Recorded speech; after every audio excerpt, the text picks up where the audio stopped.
So next, we will have a panel that will discuss the driving factors of GEOINT in the global economy.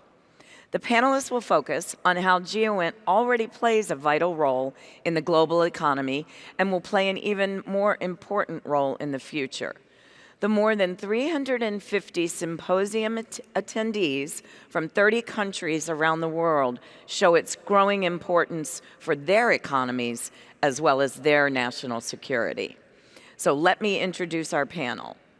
Please welcome the Honorable Jim Bridenstine, former NASA Administrator and former Member of Congress from Oklahoma, Mike Cadenazzi, a Managing Director with Ernst & Young, and Frank Hopper, Managing Director of Capital Innovators. Frank is stepping in today for Judy Sindicuse, who is under the weather. So, Frank, thanks for just rising to the occasion, and Judy, we hope you're feeling better soon. Our moderator is no stranger to this stage, Sanjay Kumar, CEO of Geospatial World. Sanjay founded Geospatial World, a socially driven company that envisions making a difference in the world economy and society through geospatial knowledge. He is a globally recognized thought leader, media executive, and policy leader in all things geospatial. So, the panel is in good hands. Please join me in welcoming your panel.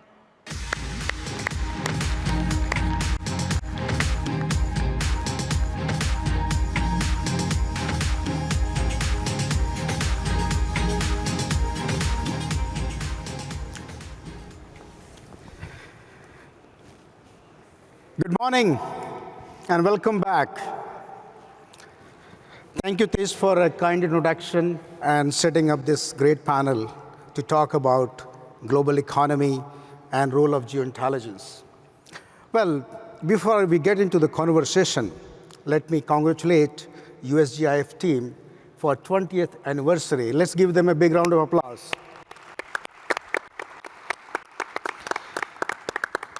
Well, the world economy is going through a transition. A transition which is driven by several transitioning factors across the mainstream industry or economy and society. What we are seeing on the rise is temperature, population, migration,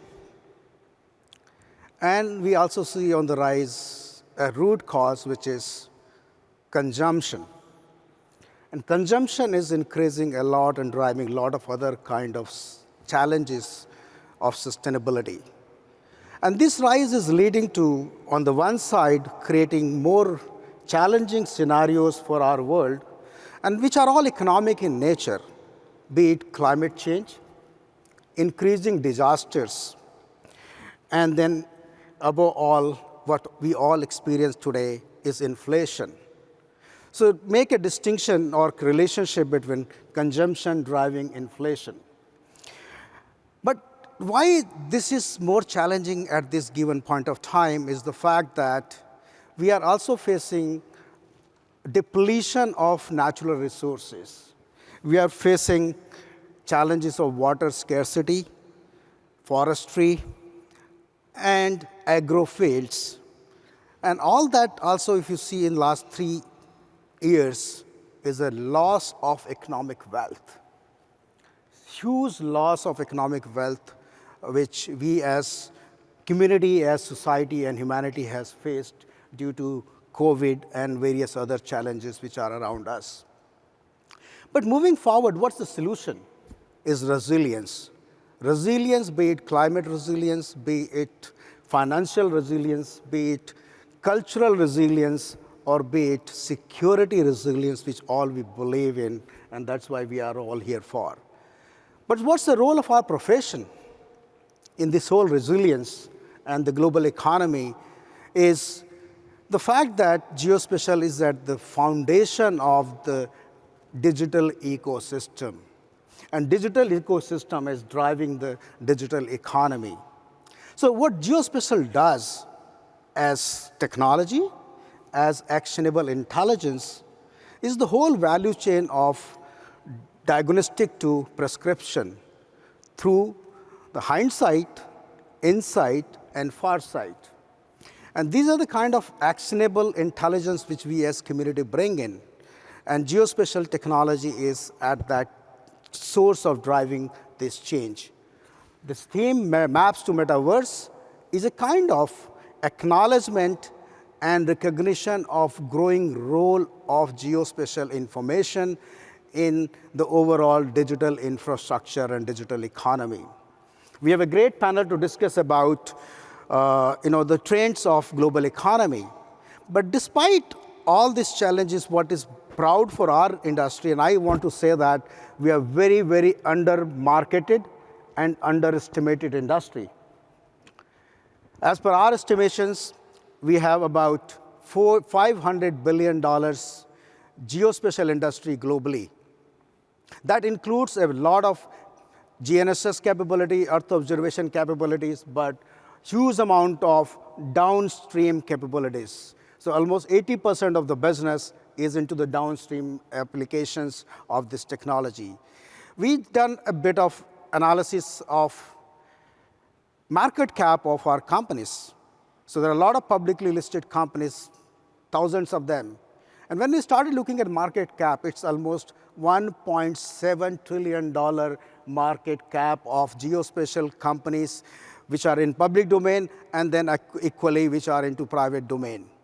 And with that kind of 1.7 trillion market cap, we are also talking about a socio-economic impact in the economy to the tune of $7.5 trillion.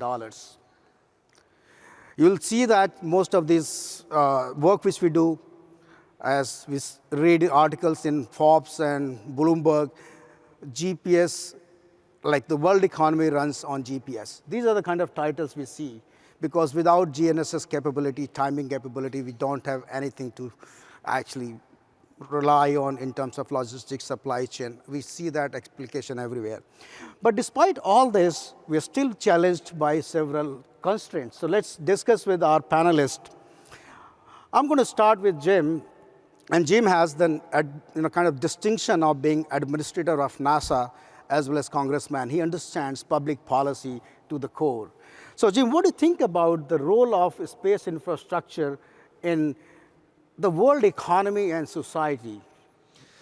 Yeah, so I think the role of government and policy in enabling these markets to work is to actually create the market. So the government needs to, and we've done this at NASA, instead of purchasing, owning, and operating hardware, we need to buy a service, or we need to buy data. And NASA has made that transition. People have seen it with commercial resupply and commercial crew for the International Space Station. We're now seeing it with commercial low Earth orbit destinations to replace the International Space Station with commercial space stations. We're seeing it with a commercial human landing system and the CLIPS program, Commercial Lunar Payload Services, to take payloads to the moon commercially. So if the government says, look, we don't want to purchase, own, and operate hardware, but instead we want to buy a service or we want to buy data, what ends up happening is those providers, first of all, you need numerous providers that are competing on cost and innovation, and then each of those providers needs to go get customers that are not the US government. And if those things happen, you'll get a whole lot more capability for a whole lot less money. And everybody is able to all, rising tide rises all boats. That's the goal here.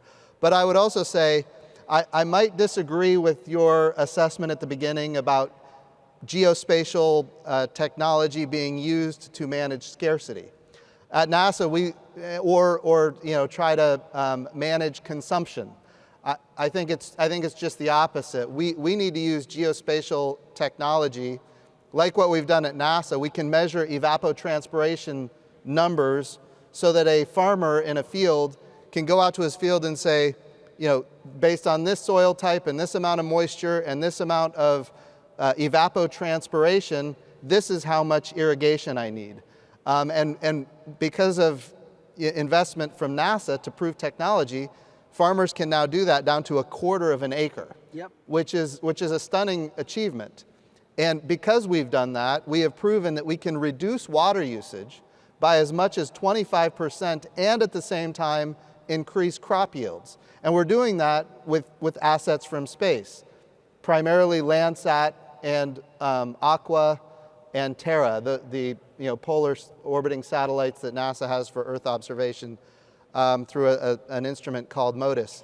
So I think geospatial intelligence ought to be used to reduce scarcity and in fact increase production rather than just thinking of it as minimizing consumption.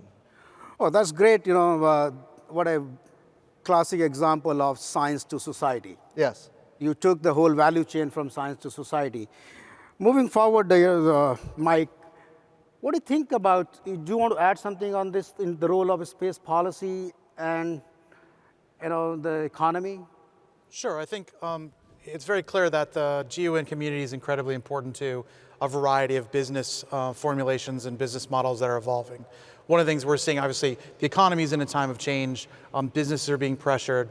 Debt deficits are certainly going to be managed here in the US. That's going to put pressure on agencies, likely is going to put caps on spend for defense and the IC, which will then cascade down into pressures on programs that you'd expect would normally, at a time when there's a ton of potential to use this technology or to buy as a service capabilities, are going to be looking to sort of go back to their traditional roots. Tends to be in government that as money gets cut, folks don't innovate, they do the opposite. They go back to the way they used to operate, tried and true. So as you look at that in the context of, let's take national security and the evolution of business models within national security. The Ukrainian-Russian war has created a new environment leveraging a whole variety of visualization, mapping techniques for use to drive combat changes there. We're actively involved in that from the US side. The availability of basically constant transparency across the battle space is providing new opportunities for UAVs, for sensors, but also the background large-scale data models that enable rapid targeting and changes. Flip that over and think about sort of your near-peer pacing threat in the Indo-Pacific timeframe and what that might mean for government agencies and having to do fight a similar war against a similar peer, but on vastly different geospatial bounds. So longer distances, wide open spaces, fewer nodes, more important nodes, and what that means for the capabilities we're delivering. So from a business model standpoint, what are the things that we can use to sort of come out of this? It's how do you go ahead and get GEOINT to the edge? So smart GEOINT to the edge, every node is part of sort of, picture your joint all-domain command and control capability, which is the vision of the military for connecting nodes together. Every one of those nodes needs to be collected at the GEOINT model as well. But there are large models with small nodes with limited bandwidth. So the conversion of those capabilities into serving the needs of those edge customers is going to be incredibly important. I also think you have a huge number of opportunities for those as-a-service models for the future. There's a long tail of businesses that are using satellite information off of birds that are coming now, and are trying to do something, doing analysis, they're going in and doing reporting, they're doing mapping. The customer has a problem buying as-a-service capabilities. It's not that they can't legally, right? It's just that they're not comfortable with it. Changes the model. They tend to buy by the seat, by the person, and those are challenges that basically require you as an owner, as an entrepreneur, to think through what your customer needs and articulate the value proposition and explain why this particular approach is going to give you more capability for less money, which is exactly what you need when budgets are being pressured. Oh, thanks. So Jim, what do you think that why all this, downstream applications and SaaS platforms, the public policy and then the business models, where do you see that the government can do a little more in terms of, addressing those more, I would say, connected society-oriented business models? Yeah, so just from a NASA perspective, when I talked about reducing water usage and increasing crop yields at the same time, that's not what NASA does. Yeah. What we do is we prove technology and we create capability for that technology to be transferred to commercial markets. And we need people to license the technology that we develop. Then we need capital formation to come in, and then all of this to be commercialized so that an end user, as you say, the downstream, can take that data and use it to feed more of the world than ever before, to create food security for parts of the world that have never had food security. Those are some of the applications. The government has a large role there.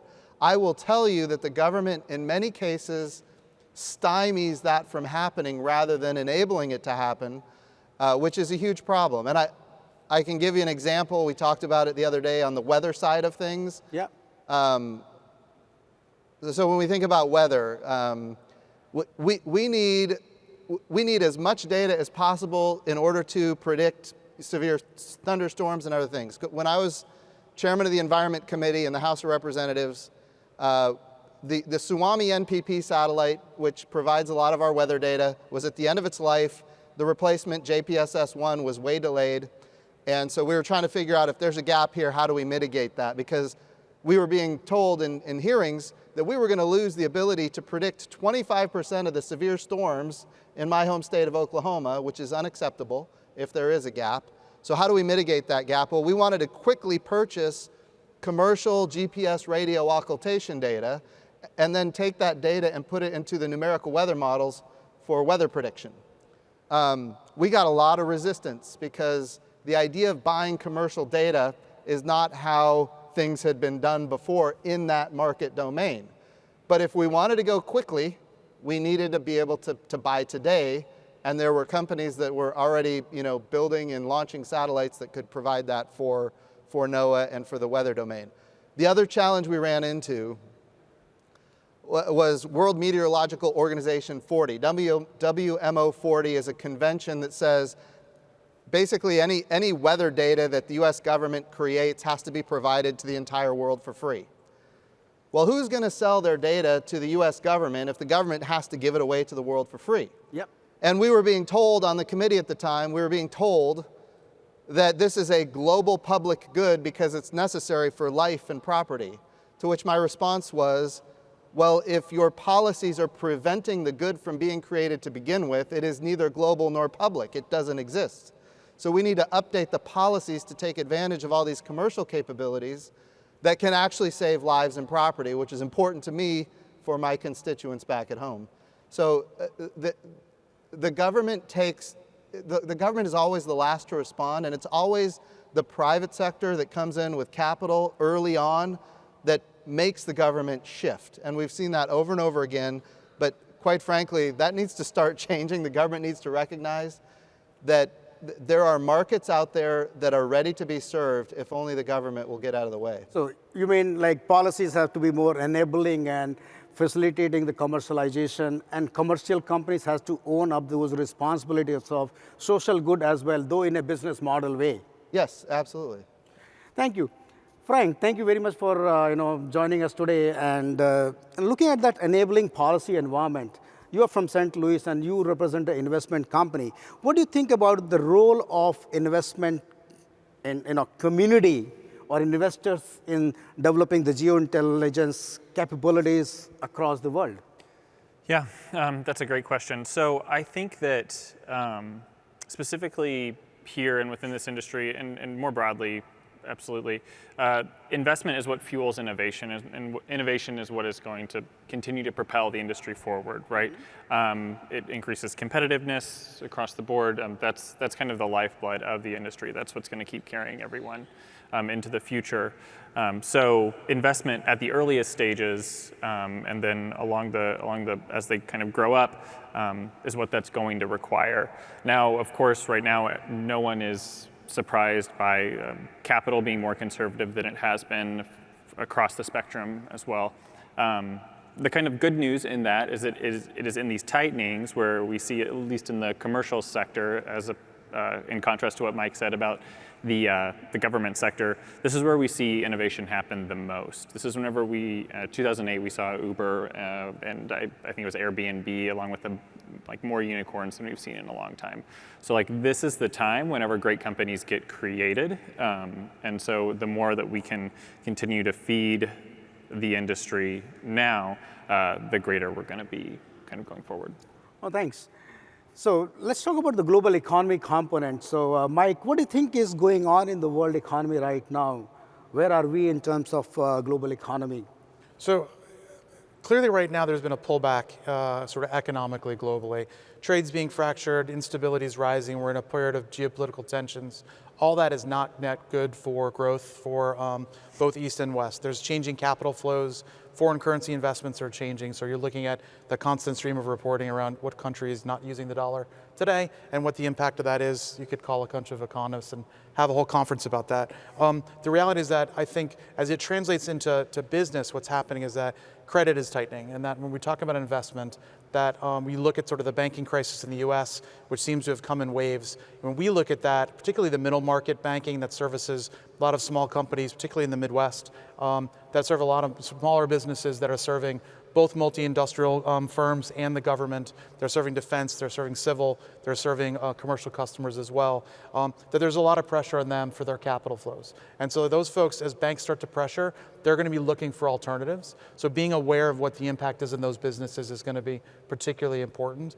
We haven't seen any lessening of that. We're obviously in a tough time with the debt ceiling stuff this week. Critically, the debt ceiling is about the debt, and it's not about any particular issue of spending within it. It's not particularly about defense or civil or particularly in, say, 2011, when it's very much about the presence in Iraq and Afghanistan, the war, OCO funding, those kind of things. This has really stepped up a broader economic issue. So I think you can disaggregate the negotiations on the Hill from any particular issue and any particular challenge, but it does mean we need to monitor those things going forward. Hopefully we sort of mitigate the worst of that in the next week or two. Obviously there's an unknown set of shocks that are there. EY's estimates are something on the order of a 4% immediate drop in GDP and 4 to 6 million jobs lost if that happens. So that's not good. If we stabilize and get beyond that, one would anticipate lower, slower growth for defense agencies and for the IC, something more in line with flat to inflation, so sort of 2 to 3% a year at the most, as opposed to the 6 or 7% growth that we've seen going forward.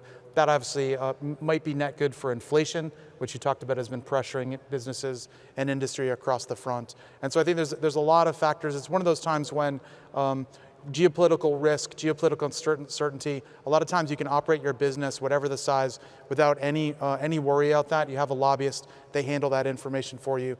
Now is one of those times when it's particularly critical to sort of up the ante on how much you're paying attention to that and make your decisions that have some understanding of what this means for your customers and for their own flows and what their businesses are headed to. Jim, as a public policy expert, what do you think about is going on? Is it a market slowdown or is it a market correction? Yeah, well, it's definitely a correction, but I would also say I love what Frank just said. And that is, if you go back to 2008, you had some unicorns created that are now really important companies for all of us in our everyday lives. Even though there was a correction that happened, leading up to the correction, some really impressive capabilities were developed. And we're still benefiting from that right now. And it goes back to the dot-com bubble as well. There were, I lost a good bit of money in the dot-com bubble. Not that I had much as a young ensign in the United States Navy, but I will tell you that some really important companies came out of that dot-com bubble. And so yes, there was this exuberance that has happened recently when it comes to space investment. That has pulled back a little bit, but there's no doubt that good will come from that the United States of America and in fact the world will be able to benefit from. So it is a correction, but that is not a bad thing. It is the way markets work and they correct for a reason. So ongoing global economic situation offers a lot of opportunities, what do you mean to say? So Frank, what do you think about the investors' behavior at this moment? What is going on in their mind? Sure. In this backdrop, what are their sentiments? What are they driving with? Yeah. So for a while now, for 6-8 months, capital is, like I said, has become increasingly conservative. The word resilience, I don't know if I've ever heard the word resilience said more than I have in the past few days. We're looking for resilient companies. That is, and the other word for that, I think, in our industry is profitability. So we continue to look for that. That's what investors are looking for. They're also looking at new things, different ways, different types of portfolio companies. That's good news for the geospatial intelligence sector. Investors will require to be educated about it. You have to teach a lot of investors. There's a lot of new investors in the space that need to understand how this works. Like, you're going to have to spell it out for them. I'm speaking to the companies now. But a good investor is ready to hear that and ready to understand that. Thank you. Oh, we got a question from the audience, pretty interesting question. It's to the panelists. Is there a risk to the government in moving hardware over to the commercial side? Like example, replacing the ISS with a commercial space station? You want to take on, Jim? There's definitely a risk, but I think the greater risk is when you think about the space station specifically, the greater risk is in doing nothing, because China has a brand new space station. The United States has a space station that will end in 2030, even if presuming it lasts that long, it's eventually, we all know it has to end at some point. 2030 is what Congress has said, and NASA has a plan. What does that mean? We need to very quickly develop the replacement for the ISS because of the value of microgravity. I know that's not a GEOINT specific kind of capability, but when you think about the compounding of pharmaceuticals and the creation of immunizations and new methodologies for creating medicine with crystals, and when you think about how we can create advanced materials for an artificial retina for the human eyeball so people don't have to lose their eyesight when they have macular degeneration, and creating human tissue. Using your own, Sanjay, we can take your own skin cells and create regenerative tissue for just you that will not be rejected by your body. And that's true of not just your flesh, it's also true of arteries and heart tissue and nerves and other things. These are capabilities that we don't want to give up as a country. Yeah. We're only at the tip of the iceberg right now. And by the way, the International Space Station is also a tool that we use to advance things like eco-stress. So we're sensing the Earth from the International Space Station to determine how much stress is on a plant based on the infrared signature coming from a field. And when it's crazy, but when the stomata of a plant close, it's because it's thirsty. And we can see that from space based on the temperature of the plant long before a farmer in the field can see that. And we're proving that out on the International Space Station, again, not because we're interested in farming on the International Space Station, but we're interested in creating technologies that can be commercialized for the benefit of humanity. So we need a space station in orbit. We need multiple space stations. They're going to be commercial. The government is not going to build another purchased, owned, and operated $200 billion space station. It's not going to happen again. So we need to create the policies that enable all of these markets to start working, capital to be formed, and ultimately the private markets to go do good things, which, as Frank has said, that's where the innovation happens. So what do you think about this, the challenge or risk to the government, or is there a great opportunity to collaborate with the private sector in making these expensive assets? I think this morning's discussion with Director Scalise from NRO highlighted this in a good way, which is that the NRO is going to continue to develop super high-end assets and be at the cutting edge of everything they do. They will not let anyone get ahead of them, and we don't want anyone to get ahead of them. But there's also operating concurrently within the NRO the marketplace for the best commercial capability that's out there. And they're able to fuse that together. And the reason why I think you want to do that, and that will likely cascade into other agencies and other areas of the earth as well, is there are places where you want to lead, and there's places where it's perfectly okay to be mediocre or not exquisite. And you can save money by doing that. That means you can free up cash to do something else, or you can free up cash to stay and then retain your lead. Those are good things. We've seen that in the DoD with things like ISR as a service during the conflicts. We've seen a bunch of analytic pieces across the government where we have companies come in and will do something that an active duty military member used to do in a bunch of different surveys or a bunch of different domains. And so I think we're going to continue to see those. There'll always be a large number of things that the government must do. Requirement to be done for legal reasons or congressional reasons, whatever it might be. There's a large number of things which can be done more efficiently and save money without worrying about the hardware. You also assume that you don't need the hardware to get some of these things done. The DoD's assumption is that I need to own things a lot of times. Sometimes you don't. I just need to get box A to get box B, and then it's good. It doesn't matter how it got there. And I think that's a change of mindset to how buyers in the government think about these things. There's obviously a long tail of risks around cyber, accountability, supply chain transparency, those kinds of things. GEOINT's a huge part of solving those problems as well. So you mean to say that space infrastructure or public policies is still as the primary responsibility of the government, and then moving forward, the commercial companies that take on the services market and deliver more as a service, as an opportunity for commercializing all that capability. Yep. We're seeing a tremendous opportunity to do that. I mean, just the movement of astronauts into space recently has been a major change in how they've done that, using commercial capabilities not developed specifically by NASA. Those rockets, that model, as we extend that model out, both geospatially, so into space further to Mars, hopefully, and then as we think about what we're doing in the ground here, I think there's tremendous opportunities for businesses. But again, to me, it's around the business case. Because the government customer business case has to be very different from the commercial business case. It's got to be around the numbers, right? But in an organization that doesn't care about making profit, a lot of times if you make a business case to a government office, you tell you're going to save money, they're like, well, if I don't save money, if I don't have that money, it goes back up to Congress, it gets given to somebody else. How does that help me? I used to have 40 people, now you want to have 10 people and a bunch of computers. How does that help me get promoted? So it's really a nuanced understanding of what the business case is for these alternative capabilities, when hardware, people and boxes and machines and engines is really the measure by which many things are done still in the government. We might not want to think about that, but when you actually get in the weeds and you're sitting there talking about what the motivational factors are for decision making, it's important as you're talking about the case to the customer that you understand the reality of the different aspects of things that are driving their behaviors. So real quick, I want to piggyback on what Mike said, because he's so right. And it goes beyond just the bureaucrat wanting a bigger rice bowl. Yeah. No offense to any bureaucrats in the room.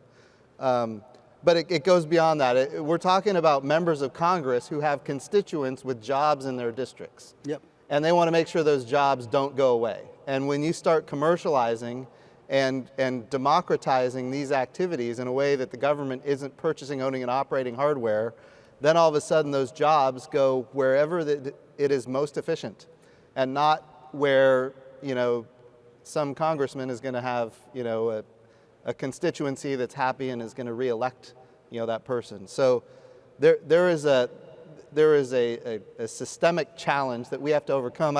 I often say the United States of America will never out-centrally plan China, because we can't. We have a system that doesn't allow that to happen, because, you know, once you create a satellite program, maybe for, I don't want to name any names because I'll upset some companies that are here, but if you create a program for SATCOM, for example, in 1980, and in 2020 you're still buying the exact same system or a very similar system, you have a problem. Yep.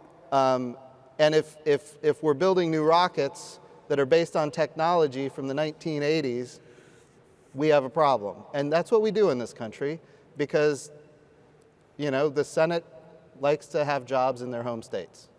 So what you mean to say, what you are concluding is there is a greater need of understanding the realities and opportunities and work together with the government and the private sector. So one is that greater need of engagement between the two to really thrash down the real issues and the opportunities which we have. Let's take the conversation to another direction, which is the global economy and the role of geospatial intelligence in that global economy. So what I see personally, that, you know, the geointelligence or actionable intelligence is all about measuring, modeling, monitoring, and managing the resources what we have. And if you look at all these capabilities, bringing down in the form of benefits, improving the productivity, which you said, Jim, efficiency, which you have been asking for, Mike, and then looking at two very important components, which as a public policy person I look at, is transparency and compliance. So when we talk of productivity, efficiency, transparency, and compliance, put together actually is addressing the sustainability of everything. And sustainability of everything is the need of the hour. As you said, resilience you have heard so much times in this year, never before. So now what are the opportunities for the geospatial intelligence community or geospatial intelligence industry into the new economic environment? You want to take on this, Mike, to start with? Sure. I think there's a bunch of angles to that. One, I'll look at supply chains. We spend an incredible amount of time working with our clients on supply chain issues, pre-COVID, COVID, post-COVID, different issues up and down sort of the value chain. The issue of transparency at every level. So it goes down to the idea of what does the factory look like today?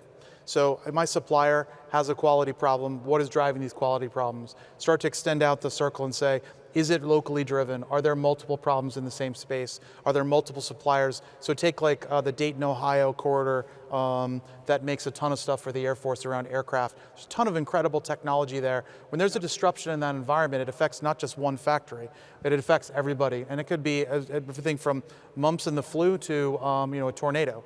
And so I think understanding the reality of the geospatial relationship between factories, between performers. We're doing that now. We're looking at predictive modeling to say, okay, I have problems here. They have terrible weather this kind of year. There's a couple tornadoes in Oklahoma. I buy from the mom and pop shop that's selling stuff into a program. I need to get ahead of that. I need to start to factor that. But then I need to weigh that in with real-time data. So I need the weather piece, I need the current information, and then I need to overlay that with other data that might be relevant, like incoming port issues in LA. I need multiple levels of that to correlate what's happening. I can get incredibly efficient. I can also be more resilient. I can go ahead and drive my profitability, or I can drive my resilience in terms of my ability to keep a factory running. So there's multiple angles, and all of these together collectively allow you to go ahead and tackle it. But it's really around that base layer in our mind, that it starts off with understanding where things are and how they come together, and having data models that are very clear and that can be used using a variety of visualization and analytic platforms. So we are in a data economy age, and what you talked about is the kind of value chain we hear from farm to fork or factory to home, all these supply chain issues and retail and commerce opportunities. This talks about solutions, isn't it? That we got to go from data to solutions. So what do you think, Frank, the geospatial industry, or you as an investor, look at the opportunities for our industry into the solutions space, downstream applications, understanding all these opportunities and making that happen from intelligence point of view. And they're all actually security issues. We have seen this, how supply chain can actually be a critical security threat. Mm-hmm. For sure. Yeah, exactly. We've seen this kind of coming. I think from an investment and from like my peers in the space, it again is it's an opportunity for education. Seeing like building in this quote again resiliency. That is, I mean, it's a trend. So investing early in this trend is going to matter. So for the companies out there speaking to investors, adding that into the conversation of how you are aiding the building of resilience for larger industries, larger supply chains, it's imperative.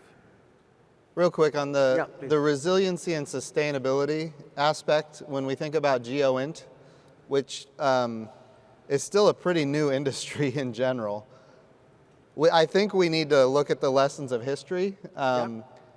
If the government is kind of in control of it, you will have the whimsical budgets of politicians. We've seen that from going back to the Apollo program. It ended.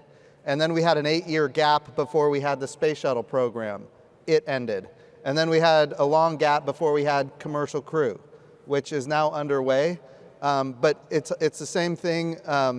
You go back to the vision for space exploration or the Space Exploration Initiative. These are initiatives of various presidents that were bought into by various Congresses, billions of dollars spent, and then canceled.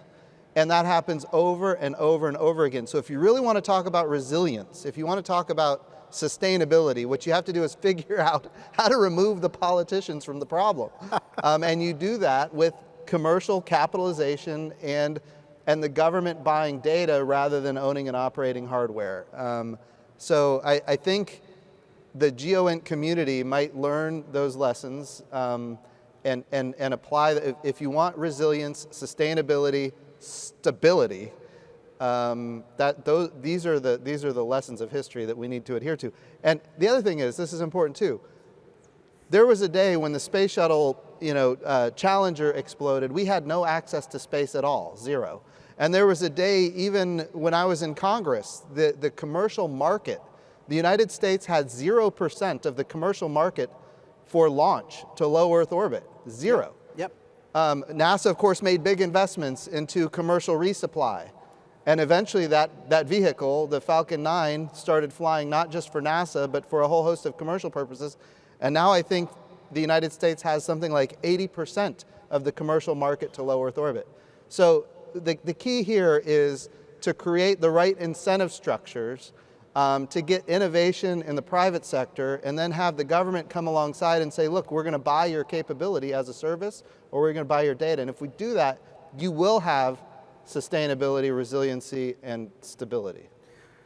Well, thank you very much, Jim. You want to add something? Just on one note on that. So Congressman Cooper this morning talked about how it should be the government's incentive to go ahead and spend money on these capabilities to sort of drive that innovation model, forcing them to buy the capability. For a lot of offices, for a lot of needs in the government, any solution, right, will make you better, right? It's never going to solve 100% of your problem. It's going to get you 40% of the way there, 80% of the way there. With some tailoring, with some implementation, you're going to go ahead and gain dramatic performance improvements.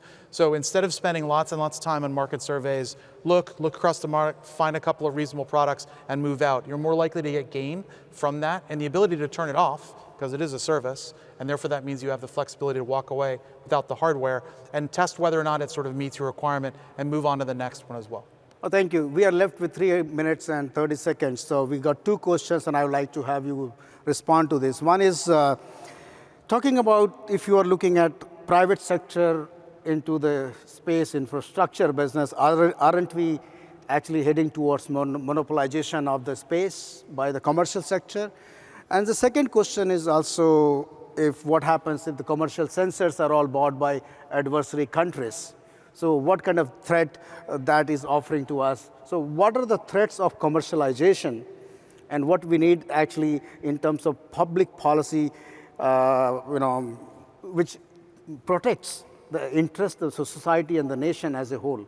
So you want to start with Jim, and this is the last question for the panel. So. Yeah, so obviously there's lots of law regulation around, making sure that American technology doesn't get used overseas. I will tell you, as much law and regulation as we create, oftentimes we are unsuccessful. But at the same time, we've got to make sure we're doing everything possible to make sure that our most sophisticated capabilities stay in the hands of the United States. When I say law and regulation, I mean people are familiar with ITAR and other things, and those are all capabilities that we need to preserve, and in fact we need to update from time to time. I also think that it's hard I know that people in this audience are probably very familiar. When I was in the House of Representatives back in 2014, even 2015, there was this discussion around commercial synthetic aperture radar, which is now a very real thing, and it's happening. But in those days, people would apply for a license. It would go to NOAA.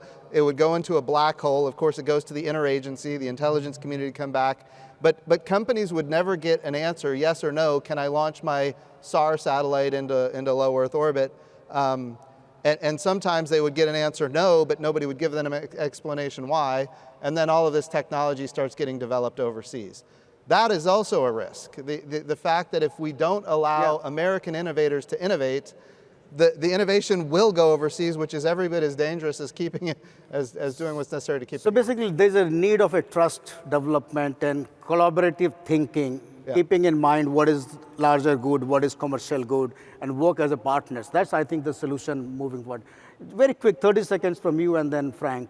The risk of commercialization is real, but it's driven by profit. So commercialization is to be built around models that return profit. It's agencies like the NRO, the NSA, NGA that can do not-for-profit research. And I don't mean give it away, but I mean research that's not profitable, pushing the bounds of science to do things that no commercial organization would want to go ahead and do.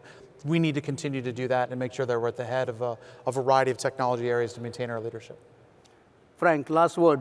Yeah, I agree completely with Mike's point. Pushing that really early innovation that might not go anywhere, that might not be commercial, is a great first step. I think also getting government partners to better engage with companies that are considering working with the government that might not be. Getting them to figure out whether or not that's going to be their future or not, or if they should just focus on commercial, I think is a really important first step, and then figuring out how they do that in a meaningful way that moves the needle with the company and getting them to engage early on is a good next step. Oh, thank you very much. That was a great conversation, and thank you very much for being here in this room and sharing your insights. It's been really, really very, very valuable conversation. Thank you very much. Back to Tish.